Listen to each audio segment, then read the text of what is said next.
Welcome back. Just when you thought spooky season was over, JT Ellison drops a new book. Oh yeah, it's called A Very Bad Thing, and it is full of thrills and chills. JT Ellison, welcome back. We are so happy to have you here. New York Times bestselling author, queen of stories that have you on the edge of your seat. So what sparked A Very Bad Thing? So I actually was having a conversation with one of my bookseller friends, and she had just visited Agatha Christie's house. And I immediately had this idea, oh wow, how cool would it be if you inherited the house of somebody who has died under mysterious circumstances, and somehow the answer to the mystery of her death is actually in the house, and you've inherited this. That is not what this book is. But that was the original idea. And I went home and I wrote up the notes for it. And you know, in my book notes for this book, that's the first entry.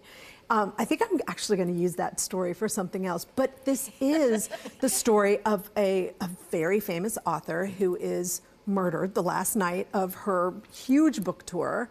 And there's multiple points of view, and we have to figure out who might be involved in this, who might have a perspective on it, and who might be responsible. Mm-hmm.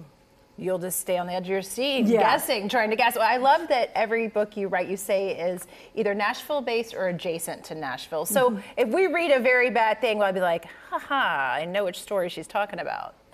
Well, maybe. I mean, I used to use the glossy magazines to pick out characters in the books, and then I started running into people at restaurants, and I'm like, yeah, no, I'm not going to do that anymore, because it was, you know, it was a little disconcerting to be like, oh, I think I just killed you in my book, you know. It was a little odd, so I stopped doing that. But yeah, it's Nashville has been so incredibly good to me and to my husband.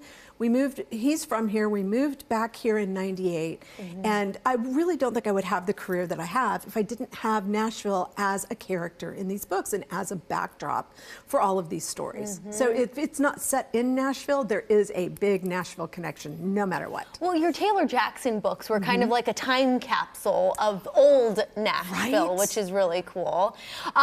I've got to ask you, this is book number 32. You were 36 when you had your first book published. We were just talking, what an opportunity. You said, don't give up. Can you expound on that for the rest of the audience watching? Sure. I mean, it's never too late to start. I did get kind of a late start. I wanted to be a writer. I was derailed from that, and I came back to it 8 years later after we moved to Nashville. And I really feel like, you know, if you have a story to tell, you need to tell that story. It doesn't matter if you're 23, 36, 56, 86. It doesn't matter. If you've got a story that you think is going to connect with readers, sit down and write it. Well, I love that you also said you're just getting started. I mean, how long did it take to write this book? And then where do you find the inspiration? Just keep going? Do you just like, okay, here we go, and now let's go to the next one? I mean, how do you do it? So it has not been 32 years since I started writing. Not this book, yes. But that one took about 8 months. I write a book a year now. I used to do 2 books a year, which is how I have 32 books in a short time frame. But now I'm doing a book a year, and it takes about a month of researching and planning and not outlining, but working on it. And then several months of concentrated, 4 months or so of actual just writing. And then I start doing some editing and revising and everything. So it was about an 8-month book. Some of them are 3 months, some of them are 14 months.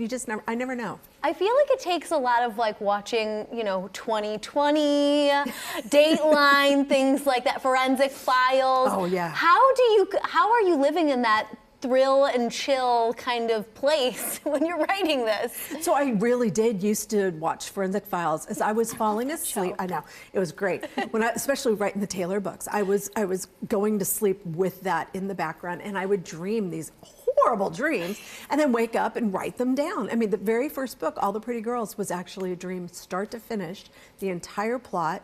And it did come after a night of watching Forensic Files. So I'm kind of a true crime girly. Yes, she is. Yes, she is. We want to hear you. We want to see you write about us too. No crime, though. No crime. If you ever write about a TV personality, two of them, we know who it is. Maybe you can be the sleuths, the heroes of the story. Yes, the heroes. I like that. There we go. Light bulb. Thank you so much. Congratulations. Thank you. Number 32. A Very Bad Thing. It is out now. Get your thrills and chills at jtellison.com. And make sure you get your book signed tonight at Parnassus at 6 p.m.